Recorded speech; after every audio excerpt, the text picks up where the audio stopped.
Breathing. Breathing is the first thing we do when we're born and the last thing we do before we die. We can stay alive for long periods without eating, drinking, or sleeping. But if we cannot breathe, we die within a few minutes. Oxygen cannot be stored.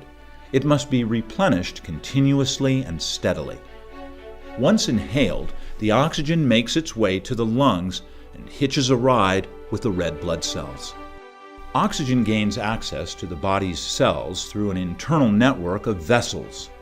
Your heart is a champion. It works non-stop 24/7. Your heart electrifies itself, maintains blood pressure, and acts as the major pump to get your blood moving. The heart, together with the entire network of vessels, are known collectively as the circulatory system. Although it's easy to think of these vessels as a glorified plumbing system found behind the walls in your home, blood vessels are actually active, dynamic organs capable of contracting and expanding as they deliver nutrients and oxygen, carry away waste products, and help maintain blood pressure. Along the way and further from the heart, the blood vessels become smaller and smaller, like branches of a tree. By the time blood reaches these small areas, the big pump and push that the heart supplied could use a little help before reaching their target tissues. And though it may appear as if the blood doesn't have to travel far at all, the blood vessels, if strung together, would equal a length of 100,000 kilometers, or 75,000 miles. That's enough to go around the globe nearly 2.5 times. So the pump and vessels together make a closed system that begins and starts at the heart. The same 5 liters of blood cycles through your body all day, every day. To make this long journey, our blood vessels rhythmically contract and relax.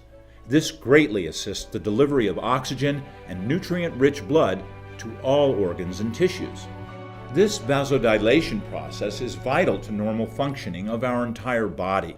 Every part of our body needs blood to deliver oxygen and nutrients. And just like the trash man, we need blood to take away all the built-up wastes, such as carbon dioxide and lactic acid. The rhythmic vasodilation and vasoconstriction doesn't always work as well as it should. Lifestyle factors and age can play a role slowing down the heart's important helper. Diet, exercise, sleep, and how many candles on your birthday cake are all contributing factors. What happens is, because the contractions of the smaller blood vessels aren't occurring as frequently, there is less oxygen and nutrients being delivered to organs and tissues. This also means there is less waste being removed. Over time, this can lead to dysfunction.